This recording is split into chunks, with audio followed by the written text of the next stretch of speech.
तो हेलो दोस्तों, आज जो मैं आपको स्टोरी सुनाने जा रहा हूँ उस स्टोरी का कातिल खुद हैरान था कि आखिर वो पकड़ा कैसे गया। तो ये आज से करीब 20 साल पुरानी दास्तां है, जब 2018 से 15 साल पहले 2003 में वैलेंटाइन डे यानी कि 14 फरवरी 2003 की बात कर रहा हूँ। अहमदाबाद में एक हस्बैंड और वाइफ रहा करते थे। हस्बैंड का नाम तनु धनराज था और उनकी वाइफ का नाम श्वेता। इन दोनों की शादी 3 महीने पहले हुई थी, दिसंबर 2002 में। श्वेता अहमदाबाद के एक बैंक में एग्जीक्यूटिव ऑफिसर थी और तनु धनराज अहमदाबाद के एक स्कूल में पीटी टीचर और वॉलीबॉल कोच भी थे। दोनों की शादी अरेंज मैरिज थी। ये दोनों बेसिकली केरला के रहने वाले थे, लेकिन फिर दोनों के परिवार अहमदाबाद शिफ्ट हो गया था। शादी के बाद दोनों एक अपार्टमेंट में रहते थे, तो तरुण को अपने स्कूल के बच्चों के साथ गेम खेलने यहाँ वहाँ जाना पड़ता था। जब बच्चों के मैच होते थे तब अपने घर से दूर जाता था वो। तो जब भी तरुण मैच के लिए बाहर जाया करता था, वो अपनी वाइफ श्वेता से ये कहकर जाता था कि यहाँ अकेले रहने में खतरा है, चोरी और लूटपाट का डर है, तो जब भी मैं बाहर जाऊँ तुम अपने मायके चली जाना। और श्वेता का मायका भी अहमदाबाद में ही था, तो जब भी तरुण बाहर जाता था उसके कहने के अनुसार वो अपने मायके चली जाती थी। आखिरी बार श्वेता अपने मायके उसी साल 5 फरवरी को गई थी। फिर वो कुछ दिनों के बाद मायके से वापस आ जाती है। अनफॉर्चुनेटली ये उनकी आखिरी मुलाकात होती है।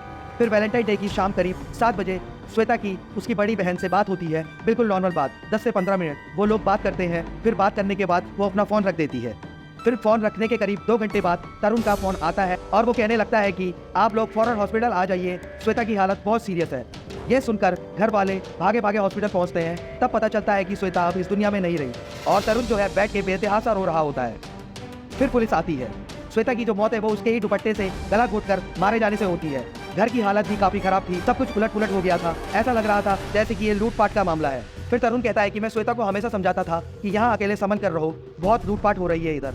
तो सबका कहना यही था कि शायद किसी लुटेरे ने श्वेता का खून कर डाला। तो फिर इधर तरुण की हालत खराब, क्योंकि शादी को बस 3 महीने हुए थे। काफ़ी ज़्यादा दुख में था वो। अगले दिन फिर श्वेता का पोस्टमार्टम होता है और फिर अंतिम संस्कार कर दिया जाता है। अब इस दौरान तरुण की हालत भी काफ़ी बिगड़ जाती है और फिर उससे भी हॉस्पिटल में एडमिट कर दिया जाता है 15 फरवरी को। फिर पुलिस अपनी इन्वेस्टिगेशन कर रही होती है। उसी इलाके के तमाम चोर और लुटेरों की लिस्ट बनाई जाती है, ये जानने के लिए कि ये हरकत किसकी है। फिर अचानक से 16 फरवरी को पुलिस के पास तरुण के बड़े भाई का फोन आता है और उसके बाद बड़ा भाई ये बताता है कि तरुण हॉस्पिटल से गायब हो गया है। अब इसी दौरान पुलिस को तरुण पर शक तो था ही, क्योंकि ऐसे अचानक से कोई किसी के घर आकर हत्या तो नहीं कर सकता। लेकिन अब जब तरुण हॉस्पिटल से भाग गया था तो पुलिस को शक और तगड़ा हो गया था। अब पुलिस के नाक के नीचे से कातिल भाग गया था, तो खबर मीडिया तक पहुंच गई। अब अगर पुलिस को तरुण पर शक था तो बिना निगरानी के तरुण को हॉस्पिटल में क्यों अकेला छोड़ा। फिर पुलिस ने तरुण के माँ बाप को भी उठाकर जेल में डाल दिया, ये सोचकर कि ये भी तरुण के साथ मिले हैं। लेकिन ऐसा नहीं था। उसके बाद में खैर वो दोनों जेल से बाहर भी आ जाते हैं। तो तरुण को लगातार पुलिस खोज रही थी, लेकिन तरुण की कोई खबर नहीं थी। फिर 2016 में जब नरेंद्र मोदी प्राइम मिनिस्टर बने थे, तब श्वेता के घर वाले पीएम मोदी के पास जाते हैं और मदद मांगते हैं। तो पीएम मोदी ने मदद की और इसके लिए एक स्पेशल टीम तैयार की गई। बाकायदा 1 लाख रुपए का इनाम भी रख दिया गया तरुण को खोजने वाले के लिए। लेकिन इन सब के बाद भी तरुण का कोई पता नहीं था।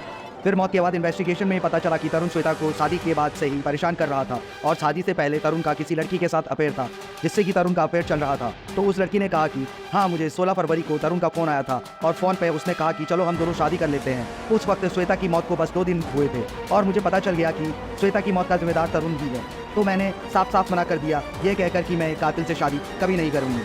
फिर यही बात सामने आई कि अपनी गर्लफ्रेंड से शादी करने के लिए तरुण ने अपनी बीवी का कत्ल कर दिया। लेकिन फिर बात ये थी कि जब उसे अपनी गर्लफ्रेंड से शादी करनी ही थी तो उसने श्वेता से शादी के लिए मना कर देता। लेकिन अब श्वेता से शादी करके 3 महीने बाद उसका कत्ल करके अपनी गर्लफ्रेंड से फिर शादी के लिए पूछना, अब ये बात तो क्लियर थी कि ये एक मर्डर है और मर्डर पति यानी कि तरुण ने किया है। लेकिन अब तरुण फरार है, उसको तमाम पुलिस टीम मिलकर ढूंढ रही है। पुलिस लगी थी काफ़ी सालों तक कि शायद वो घर के किसी फंक्शन में आए, लेकिन वो कभी नहीं आया। फिर तरुण की फैमिली केरला शिफ्ट हो गई। फिर 2009 में तरुण अपने माता पिता से मिलने आया था एक जगह पर केरला में।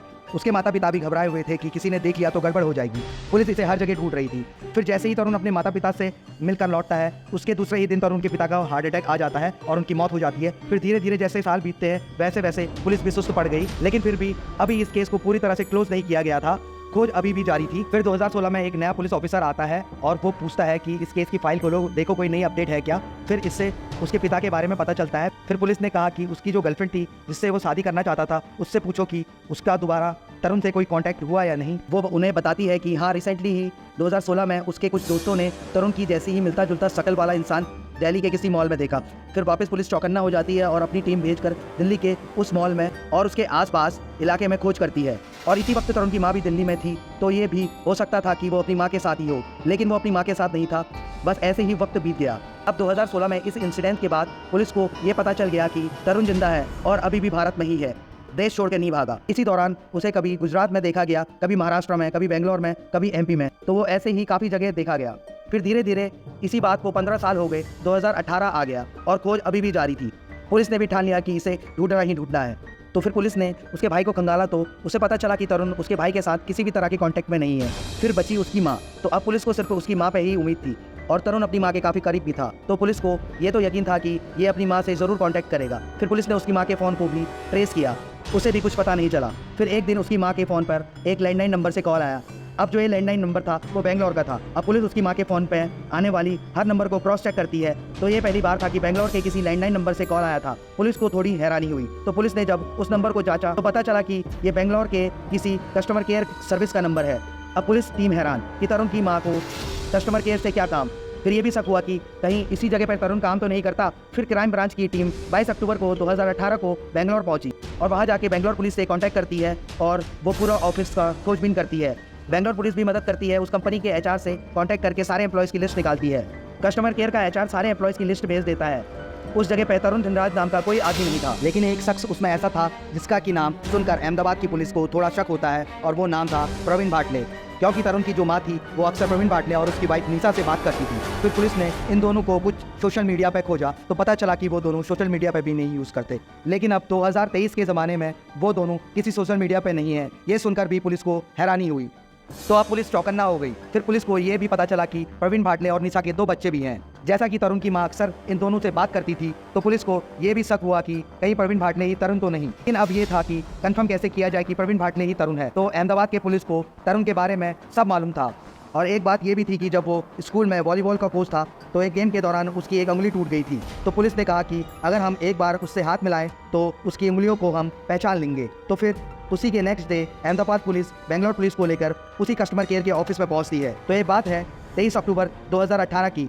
बेंगलोर में कस्टमर केयर सेंटर के दफ्तर की बिल्डिंग के 7वें माले पे करीब रात के 11:15 बजे सारे स्टाफ नाइट शिफ्ट में था। इसी दौरान दफ्तर का एक पियोन दफ्तर के एम्प्लॉय के पास जाता है और कहता है कि आपसे मिलने 2 लोग आए हैं। तो वो एम्प्लॉय भी थोड़ा हैरान होता है इस वक्त कौन मिलने आया है, लेकिन पहले भी उसके कुछ दोस्त उससे मिलने आते थे तो उसे लगा कि उसके दोस्त होंगे। तो जब वो गया तब वेटिंग में 2 लोग काफ़ी लंबे चौड़े वहाँ पर बैठे हुए थे।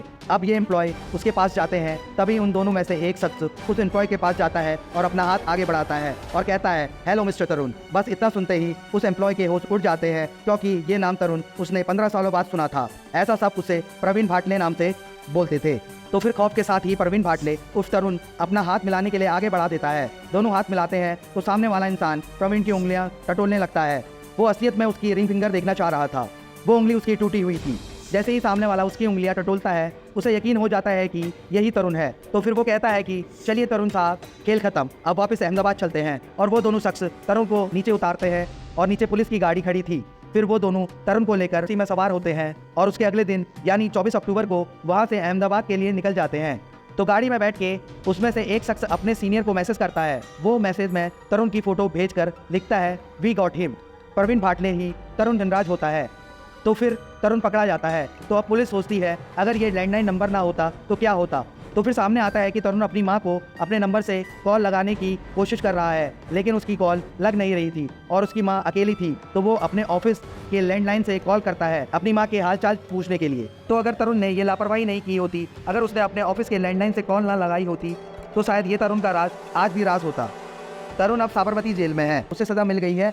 तो आखिर प्रवीण भाटले का सच तरुण धनराज के रूप में सबके सामने आ ही गया। तो दोस्तों, ये थी आज की स्टोरी। मिलते हैं अब नेक्स्ट स्टोरी में। स्टोरी अच्छी लगी तो स्टोरी को लाइक कर दीजिए, चैनल को सब्सक्राइब कर दीजिए। Thank you for watching the video guys. Bye bye.